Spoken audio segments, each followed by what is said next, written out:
Hello students, welcome to the lecture on Information Technology, IT and Global Trends, and after this lecture, we will be able to learn the following objectives. Understand the globalization in IT and learn the information technology and virtual organization. Let me first tell you that the current world is technocentric more than ever. The rapidly expanding information sector has left a huge disparity between where the world is heading and the approaches businesses are employing to run their operations. The challenges to businesses are therefore phenomenal, especially considering the fact the IT industry is undergoing a tectonic shift in technology. Why do you need to know about the IT department? What are the abilities of the IT department? How is the IT department organized? What IS-related jobs exist out there? How do organizations decide about how much to spend on IT? And what are your rights and responsibilities? So why do you need to know about the IT department? There are two main reasons for this. First of all, you should know the duties and responsibilities of an IT department so that you will be a more effective user of its resources. Secondly, the better informed you are about the IT department, the more effective manager or executive you will be. So what are the responsibilities of the IT department? There are four major responsibilities for this. First is to plan for information systems and IT infrastructure.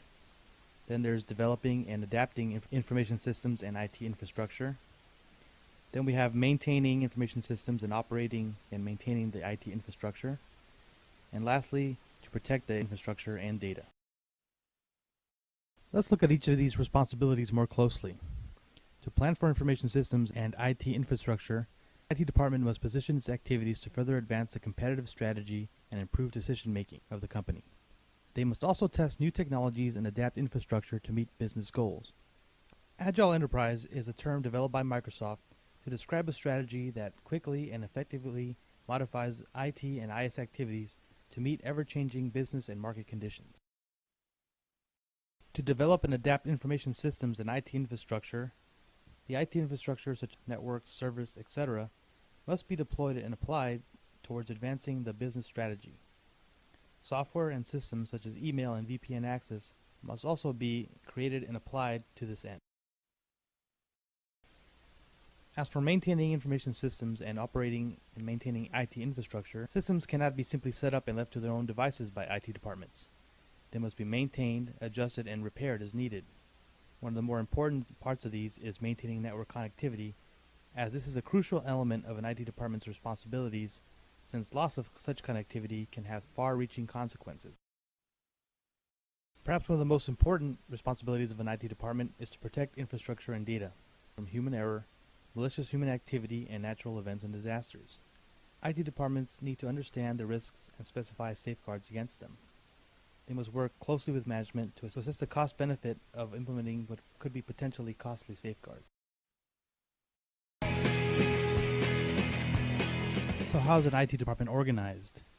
Typically, it is headed by a Chief Information Officer or someone with another title such as Vice President of Information Services or Director of Information Services, and they would report to the CEO, COO, or CFO of a company. Other departments such as Web Services, Operations, and Development would serve underneath the CIO. Take a look at this graphic that displays how a company might typically organize their IT department. Note that the CTO, or Chief Technology Officer, who is responsible for developing new technologies, works underneath the CIO. So what IS-related jobs exist out there? Take a moment to look at this chart that displays some IS-related jobs. These here are on the lower end of the paying scale and require less skill and responsibilities. Now take a look at this other list of IS-related jobs. Notice that they are on the higher end of the paying scale. Obviously, they are on the higher end of the paying scale because they require higher skill sets and responsibilities.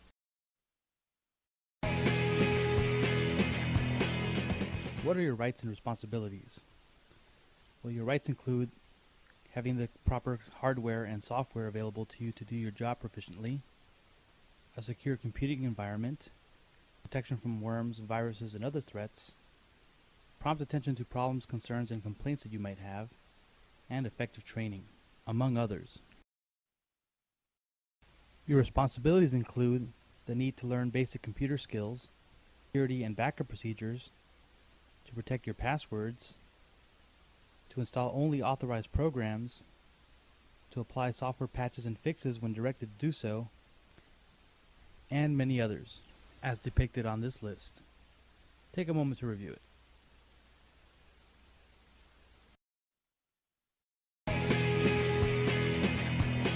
Our last topic is on how organizations decide how much to spend on IT.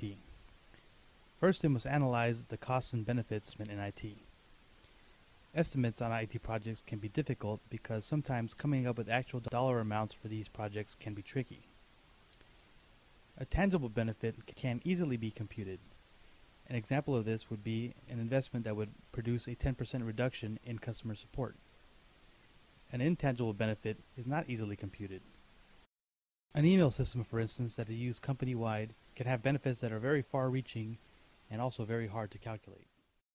Many cubicle workers hate their jobs and secretly wish to start a business. It is the Dilbert environment with an overbearing boss watching every move and taking credit for good ideas that feeds the dreams of entrepreneurship. If ever there was a better time to start our own business, now would be it. Entrepreneurs today have access to a wealth of knowledge, a variety of support sources, and reduced startup cost. No money.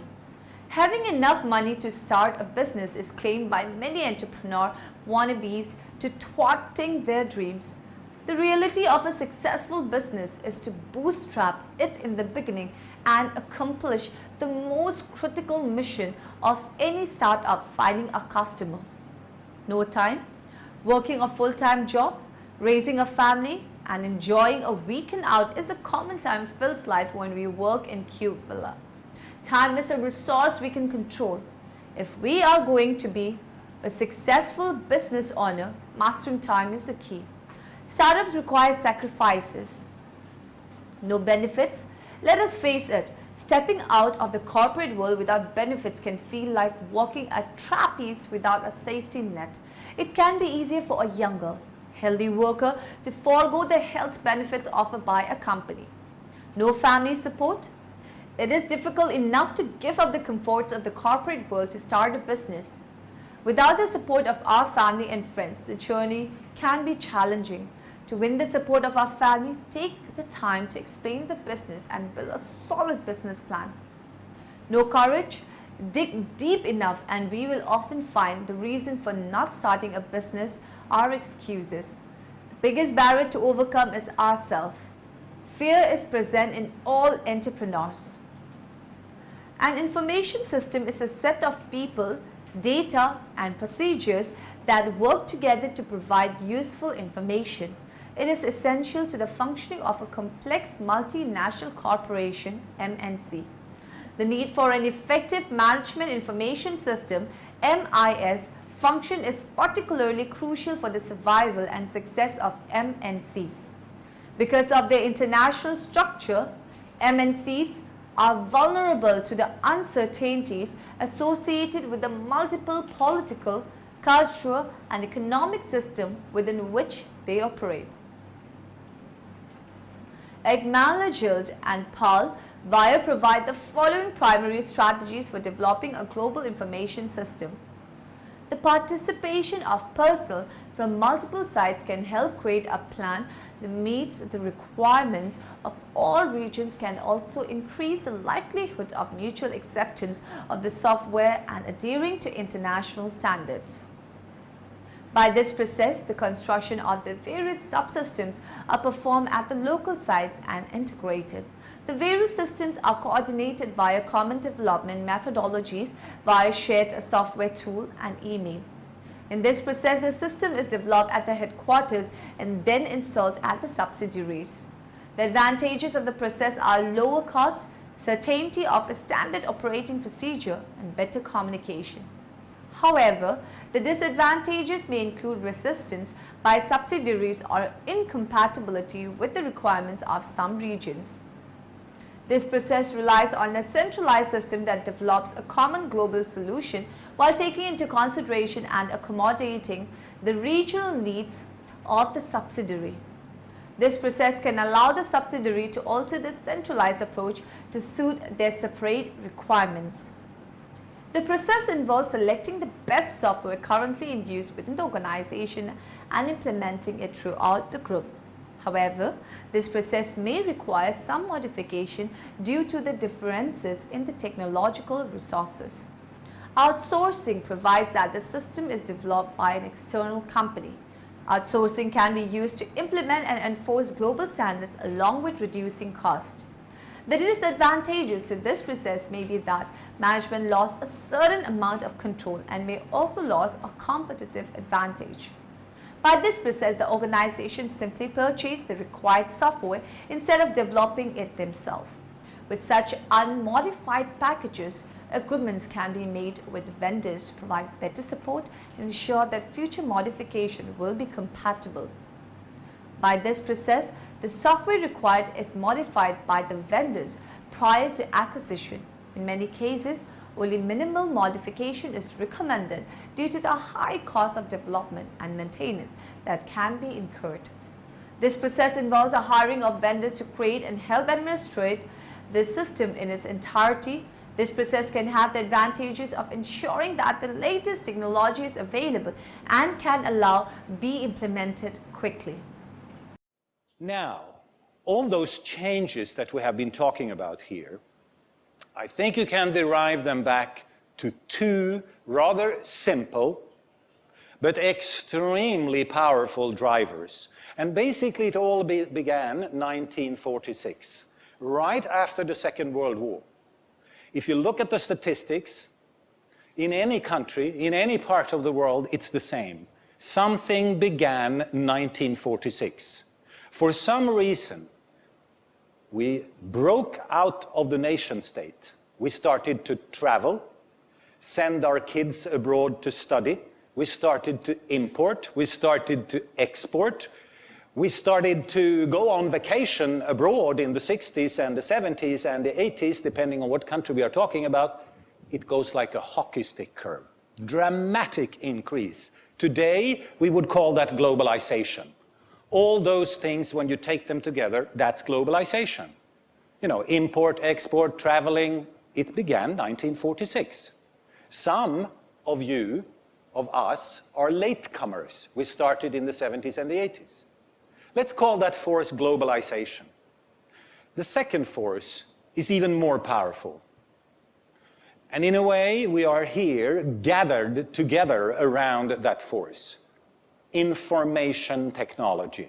Again, it began 1946. First small steps, you know, telephone, cross-Atlantic cable. You could make international phone calls. They were horrendously expensive, but at least you could do it. It was fantastic. And then came the first mobile phones. They were not very mobile, but they were phones, suitcases, you remember? And then came the fax machine, and then came the first version of internet, and look where we are now. Those two forces, information technology and globalization, explains almost all of the change that we have had over the last 60, 70 years. Soviet Union exists no more. Why? Because of information technology. Moscow could not control the information, and when you cannot control the information, you cannot control the people. And then it's over. All dictators know this. You have to control the information. Otherwise, you cannot control the people. This is step one in the handbook for dictators. You know this. Complete breakdown of the Soviet Union. All the low-cost airlines that you see here in Asia, in the US, in Europe, what is that? It's information technology. Of course it is. All the problems that we are struggling with in a number of industries. Don was talking about the media industry, newspapers, information technology. All the reforms that we make in education, information technology. Over and over again, those two forces. Now, Those two forces have created a situation that is really interesting. And this is part fun, part very challenging, what I have here. Look, on one axis you have knowledge. However you measure knowledge, but just knowledge on one axis. On the other one, time. The green curve there is fun. And the little green guy there, that's you and me. What does that curve say? Listen, you and me are a little bit smarter than our parents. That's actually the case. For some reason, intelligence increases a little bit over time, generation after generation. We don't know why, but we can see that it increases a little bit, so your kids will probably, if you're lucky, be a little bit smarter than you. Okay? Right. Maybe it's because of, they practice more, they get more information. We cannot really explain this. This is the good news. Here comes the more challenging news. The other curve, the red one. What is that? It is all the information, all the knowledge, all the data, all the insights that we human beings have created ever on planet Earth. Can you see that? All of it. Can you see that that grows exponentially? Hockey stick. Do you know what that means? I tell you what that means in practice. It means that every morning when you wake up, you're a little bit more stupid. In relative terms, you know less, percentage-wise, of something that is growing very, very fast. Can you see that there is a huge gap? What is that gap? Well, that gap explains many of the things that Don Tapscott was talking about today. He said we have to redefine our institutions. We have to redefine government. We have to redefine universities. We have to redefine why? Because of that gap. Because we have to find strategies. No matter whether we are the central bank, represent the government, or a private institution, we have to find a strategy to close the gap. To close the gap. More and more organizations are looking at virtual organization to address critical resource, personal and logistical issues. Virtual organizations do not exist within predefined physical or organizational boundaries, but rather exist as a network of interlocking relationship in response to changing demands in the marketplace. Dasset 1995 defined virtual organization as consisting of a grouping of units of different firms that have joined in an alliance to exploit complementary skills in pursuing common strategic objectives. We may contrast a virtual organization with modular organization which outsource activities but maintain strategic control because virtual organizations give up part of their control. Because virtual organizations are organized quickly for special function and are ephemeral. They affect classical management function differently than hierarchical organizations that have been the seed bed for much of the development of management theory. Virtual organization extends strategic reach, which involves enlarging the scope and scale of opportunities available to the organization. 3 examples concern size, time, and place. Many organizations, limited by size or lack of capital, cannot take advantage of emerging business opportunities. Time is a second strategic constraint that a virtual network can overcome. Going virtual enables the firm to respond more quickly and mobilize to take advantage of market opportunities. Organizations participating in virtual networks can leverage their technological capabilities by incorporating the capabilities of their partners. Doing this can enhance their technological presence and enable them to take advantage of previously ignored business opportunities. The risk organizations face when forming alliances with other firms to leverage their technologies is that over time, whatever technological edge the organization has may disappear. By extending an organization's global reach, virtual organizations encounter new organizational complexities. Many of these issues are similar to issues encountered by hierarchical organization with global operation. But the network's virtual nature diminishes the ability for centralized focus and control. While hierarchical organization may have policies to control suppliers, practices for a virtual organization may be less well defined and may lead to disagreements among the virtual enterprise partners. The result beyond the immediate effects to the individual involved is embarrassment and potentially other damaging legal and image implications for one or more members of the virtual alliance. Creating virtual alliance requires selecting the right partners and establishing a functional organization composed of all alliance members. Because issues of strategy and control come into play, organizing for a virtual alliance means knowledge, the expertise of the affiliated organization, and some foreknowledge of the compatibility among all of the organization. Beyond the ability to work together, this includes compatible organizational cultures, resource availability at the proper time and place, technological capabilities, and the financial strength of the alliance partners. Because partners in virtual alliances are diverse, using standards may ensure uniformity. Leadership in a virtual organization occurs in a different environment than that of hierarchical command and control organization. Teamwork replaces hierarchy and leadership becomes more collaborative and takes on attributes initiated by Deming 1991. Rather than be a judge, leaders in a virtual organization are more colleagues and counselor. This is true because of the nature of the virtual enterprise and also because of the inability to judge employees, often separated by distant and interorganizational barriers. Because of the varied capabilities of the virtual organization participants, leadership may evolve along different dimensions, with various individuals or firms taking the lead role depending on the issue. As mentioned, Chandler says the problems of coordinating the activities of autonomous units are a reason for the growth of the hierarchical organization. A managerial hierarchy provides a mechanism to facilitate information flows from bottom to top, from top to bottom, and horizontally within organizational units.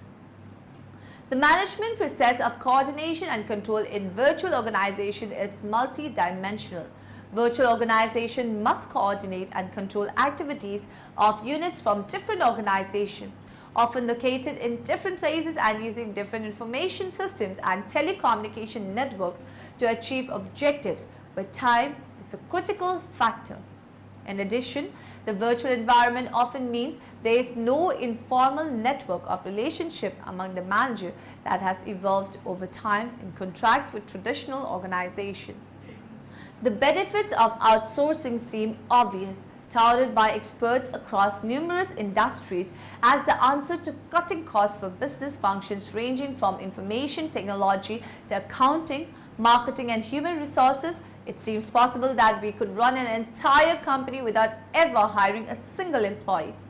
There are many reasons why companies outsource. Here are some of the top reasons. Reduce and control operating costs. When we outsource, we eliminate the costs associated with hiring an employee, such as management oversight, training, health insurance, employment taxes, retirement plans, etc. Improve company focus. It is neither practical nor possible to be a jack of all trades. Outsourcing let us focus on our core competencies while another company focus on theirs. Gained against to exceptional capabilities. Our return on investment is so much greater when we outsource information technology to a firm that specializes in the areas we need. Instead of just the knowledge of one person, we benefit from the collective experience of a team of IT professionals. Outsourced IT companies usually require their IT staff to have proper industry training and certification as well. Free internal resources for other purposes. We may have some time in our office that is pretty good with computers or accounting, but most likely these were not the jobs he or she was hired to do. If they are spending time taking care of these things, who is doing what they were hired to do? Outsourcing allows us to retain employees for their highest and best use rather than wasting their time on things that may take time longer than someone who is trained in these specific areas. Resourcing are not available internally.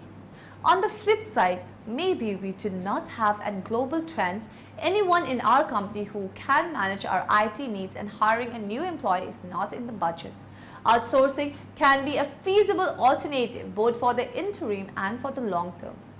Maximize restructuring benefits. When we are restructuring our company to improve cost, quality, service, or speed, our non-core business function may get pushed aside.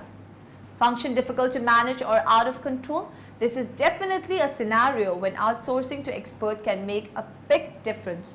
Make capital funds available. By outsourcing non-core business function, we can spend our capital funds on items that are directly related to our product or our customers. Reduce risk.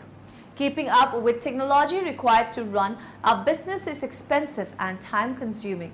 Because professional outsourced IT providers work with multiple clients and need to keep up on industry best practices, they typically know what is right and what is not. IT function need not be aware of the following risks. Some IT functions are not easily outsourced. It affects an entire organization from the simple tasks employees do every day to the complex automated aspects. Be sure the outside vendors are qualified to take care of our greatest needs. Control may be lost. Critics argue that an outside vendor will never be as effective as a full-time employee who is under the same management as other employees. Other concerns include confidentiality of data and disaster recovery. However, a supervisor that is knowledgeable in managing an IT staff member will usually be required. Employee morale may be affected. This is particularly true if we will be laying off employees to replace their job functions with an outsourced firm. Other employees may wonder if their job is at risk too. We may get locked in. If the vendor does not document their work on a network and system, or if we have had to purchase their proprietary software, we may feel like we cannot go anywhere else or take back our network. Many outsourced companies require we to sign a year-to-year contract which limits flexibility. According to Untitled, who provided the list of risk outline, there are many rewards we can accept when we outsource our company's IT functions as well. Access to the latest and greatest in technology. We may have noticed how rapidly software and hardware becomes obsolete in this industry. Cost savings. Outsourcing IT services provides financial benefits such as leaner overhead, bulk purchasing, and leasing options for hardware and software licenses, as well as potential compliance with government regulation, high quality of staff. Since it's their core competency, outsourced IT vendors look to hire staff with specific qualification and certification. Flexibility. Vendors have multiple resources available to them, while internal staff may have limited resources and capabilities. Job security and burnout reduction for regular employees. Table lists the principal management problem posed by developing international system. It is interesting to note that these problems are the chief difficulties managers experience in developing ordinary domestic system as well, but these are enormously complicated in the internal environment. Let us look at a common scenario. A traditional multinational consumer goods company based in the United States and operating in Europe would like to expand into Asian markets and knows that it must develop a transnational strategy and a supportive information system structure. Like most multinational, it has dispersed production and marketing to regional and national centers while maintaining a world headquarters and strategic management in the United States. Agreeing on common user requirements, establishing a short list of the core business processes and core support system, introducing changes in business processes. Our success as a change agent will depend on our legitimacy, our actual raw power, and our ability to involve users in the change design process. Coordinating application development. Choice of change strategy is critical for this problem. At the global level, there is far too much complexity to attempt a grand design strategy of change. Coordinating software releases. Firms can institute procedures to ensure that all operating units convert to new software updates at the same time so that everyone's software is compatible. The key to this problem is to involve users in the creation of the design without giving up control over the development of the project to parochial interests. The overall tactic for dealing with resistant local units in a transnational company is co-optation. Co-optation is defined as bringing the opposition into the process of designing and implementing the solution without giving up control over the direction and nature of the change. Now, in the end, let us summarize what we have learned in this lecture.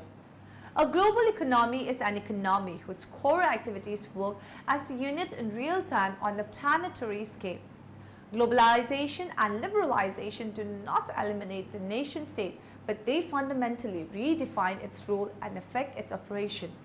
An information system is a set of people, data, and procedures that work together to provide useful information. The factors causing virtual organization to form existed long before the age of computers. The management process of coordination and control in virtual organization is multi-dimensional.